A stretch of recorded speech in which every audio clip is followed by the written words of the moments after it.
આપણી આસપાસની દુનિયા એક અદૃશ્ય શક્તિથી ચાલે છે અને એ છે વિદ્યુત પ્રવાહ. આજે આપણે એ જ જાદુ પાછળના વિજ્ઞાનને સમજવાના છીએ. તો ચાલો શરૂ કરીએ. ક્યારે વિચાર્યું છે કે આપણે ખાલી એક સ્વિચ દબાવીએ અને આખો ઓરડો તરત જ પ્રકાશથી ઝળહળી ઉઠે છે? આ કેવી રીતે થાય છે? આ કોઈ જાદુ નથી, પણ હા, જાદુથી કમ પણ નથી. અને આ બધા સવાલોનો જવાબ છે વિદ્યુત પ્રવાહ. તો આપણે વારંવાર વિદ્યુત પ્રવાહ શબ્દ વાપરી રહ્યા છીએ, પણ આ છે શું? આ એવી કઈ અદૃશ્ય શક્તિ છે જે આપણી આખી દુનિયાને પાવર આપે છે? ચાલો એને જરા નજીકથી સમજીએ. એકદમ સરળ ભાષામાં કહીએ ને તો વિદ્યુત પ્રવાહ એટલે ઇલેક્ટ્રિક ચાર્જનો સતત પ્રવાહ. જરા કલ્પના કરો, જેમ નદીમાં પાણી વહેતું હોય ને, બસ એ જ રીતે વાયરની અંદર આ ઇલેક્ટ્રિક ચાર્જ વહે છે. હવે આ પ્રવાહને વહેવા માટે એક આખો રસ્તો જોઈએ. સૌથી પહેલાં તો જોઈએ એક સ્ત્રોત, જેમ કે બેટરી, જે પાવર આપે. પછી એ પાવરને લઈ જવા માટે એક માર્ગ જોઈએ, એટલે કે વાયર. અને છેલ્લે એક ઉપકરણ, જેમ કે બલ્બ, જે એ પાવરનો ઉપયોગ કરીને પ્રકાશ આપે. આ ત્રણેય ભેગા થાય ત્યારે જ વાત બને છે. પણ શું આટલું પૂરતું છે? ના, અહીં એક રહસ્ય છે.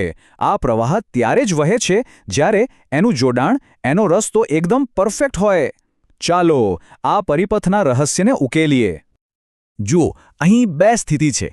એક છે બંધ પરિપથ, જ્યાં રસ્તો પૂરો છે, ક્યાંય તૂટેલો નથી, એટલે કરંટ આસાનીથી વહે છે અને આપણો બલ્બ ચાલુ થાય છે. પણ બીજી બાજુ છે ખુલ્લો પરિપથ, જ્યાં રસ્તો તૂટી ગયો છે, એટલે કરંટ ત્યાં જ અટકી જાય છે અને બલ્બ બંધ. આપણી સ્વિચ બસ આ જ કામ કરે છે, રસ્તાને જોડે છે અને તોડે છે. તો કરંટ વહેવાથી બલ્બ તો ચાલુ થયો, પણ શું વીજળી ખાલી પ્રકાશ જ આપે છે? ના, એના બીજા પણ કમાલ છે. એમાંનો પહેલો અને સૌથી સામાન્ય કમાલ છે ગરમી પેદા કરવી. આ નિયમ એકદમ સીધો અને સરળ છે. જ્યારે પણ કોઈ વાયરમાંથી વીજળી પસાર થાય ને, એટલે એ વાયર ગરમ થાય જ. આને જ કહેવાય વીજળીની ઉષ્મીય અસર. ટોસ્ટર હોય કે પછી પાણી ગરમ કરવાનો ગીઝર, બધું આ જ સિદ્ધાંત પર કામ કરે છે. જરા આપણી આસપાસ નજર કરીએ તો શિયાળામાં ગરમી આપતું ઇલેક્ટ્રિક હીટર, કપડાં સીધા કરતી ઇલેક્ટ્રિક ઇસ્ત્રી કે પછી સવારના નાસ્તા માટેનું ટોસ્ટર, આ બધી જ વસ્તુઓ વીજળીની આ ગરમી પેદા કરવાની શક્તિનો જ ઉપયોગ કરે છે. અને હા, આપણો લાઇટ બલ્બ પણ. યાદ છે આપણે શરૂઆતમાં બલ્બની વાત કરી હતી? તો એનો જવાબ અહીં છે. બલ્બની અંદર એક ખૂબ જ પાતળો તાર હોય છે, જેને ફિલામેન્ટ કહેવાય. જ્યારે કરંટ એમાંથી પસાર થાય, ત્યારે એ એટલો બધો ગરમ થઈ જાય છે, એટલો ગરમ કે એ લાલચોળ થઈને પ્રકાશ આપવા લાગે છે. તો આમ વીજળીની ગરમી આપણને પ્રકાશ આપે છે. અદ્ભુત ખરું ને? પણ વાર્તા અહીં પૂરી નથી થતી. ગરમી સિવાય પણ વીજળી પાસે એક બીજી સુપરપાવર છે. એક એવું અદૃશ્ય બળ બનાવવાની તાકાત જે વસ્તુઓને પોતાની તરફ ખેંચી શકે છે. જી હા, આપણે વાત કરી રહ્યા છીએ વીજળીની ચુંબકીય શક્તિની. આ વાત ખરેખર કોઈ જાદુ જેવી જ છે. જેવો કોઈ વાયરમાંથી વિદ્યુત પ્રવાહ પસાર થાય, એ વાયરની આસપાસ એક ચુંબકીય ક્ષેત્ર બની જાય છે. એટલે કે એ વાયર પોતે એક ચુંબક જેવું કામ કરવા લાગે છે. અને જેવી સ્વિચ બંધ કરો, એટલે કરંટ બંધ અને ચુંબકીય અસર પણ ગાયબ. આને જ કહેવાય વીજળીની ચુંબકીય અસર.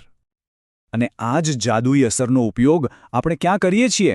આપણા ઘરની ડોરબેલમાં, જે ટ્રેન ટ્રેન વાગે છે, ગરમીમાં ઠંડી હવા આપતા પંખામાં, કે પછી બાળકોના રમકડાની મોટરમાં. આ બધી જ જગ્યાએ વીજળી ચુંબકીય બળ પેદા કરીને વસ્તુઓને ગતિ આપે છે. તો આપણે જોયું કે વીજળી કેટલી શક્તિશાળી અને ઉપયોગી છે. પણ જેમ દરેક શક્તિશાળી વસ્તુ સાથે હોય છે, તેમ અહીં પણ સાવચેતી રાખવી ખૂબ જ જરૂરી છે. તો હવે સૌથી મહત્વની વાત, સલામતી. ક્યારે વિચાર્યું છે કે જો કોઈ સર્કિટમાં એની ક્ષમતા કરતાં ઘણો વધારે કરંટ આવી જાય તો શું થાય? સારું પરિણામ ભયાનક હોઈ શકે છે. વાયર એટલા ગરમ થઈ શકે કે આગ લાગી જાય, અને આપણા મોંઘા ઉપકરણો તો ખરાબ થાય એ અલગ. તો આ ખતરાથી આપણને કોણ બચાવે છે? આપણો એક નાનકડો પણ ખૂબ જ મહત્વનો સુરક્ષા મિત્ર, ફ્યુઝ. આ ફ્યુઝ આપણા ઘરના ઇલેક્ટ્રિકલ સિસ્ટમ માટે એક બોડીગાર્ડ જેવું કામ કરે છે. તો આ કામ કેવી રીતે કરે છે? જુઓ, જેવો જ કરંટ ખતરનાક લેવલ પર પહોંચે છે, એટલે કે ઓવરલોડ થાય છે, ફ્યુઝની અંદર રહેલો એક પાતળો તાર તરત જ ગરમ થઈને પીગળી જાય છે. તાર તૂટ્યો એટલે સર્કિટ પણ તૂટી ગઈ અને વીજળીનો પ્રવાહ તરત જ બંધ. આમ ફ્યુઝ પોતાનું બલિદાન આપીને આપણા ઉપકરણોને અને ઘરને બચાવી લે છે. એટલે ફ્યુઝ તો આપણને બચાવે જ છે, પણ આપણે પણ કેટલાક નિયમોનું પાલન કરવું જ જોઈએ. જેમ કે ભીના હાથે ક્યારેય કોઈ સ્વિચને અડવું નહીં. ઘરમાં ક્યાંય તૂટેલા કે છોલાયેલા વાયર દેખાય તો તરત જ બદલાવી નાખવા. અને ખાસ કરીને ખુલ્લા સોકેટ સાથે ક્યારેય છેડા કરવા નહીં. યાદ રાખો, સલામતી સૌથી પહેલાં. તો આજના આ વિશ્લેષણનો સાર શું છે? વીજળી આપણો એક ખૂબ સારો મિત્ર છે, એમાં કોઈ શંકા નથી, પણ એની સાથે હંમેશા સાવધાની રાખવી જરૂરી છે. જેમ કહેવાય છે ને, વીજળી આપણો મિત્ર છે, પણ સાવધાની જરૂરી છે. આ વાત હંમેશા યાદ રાખવી.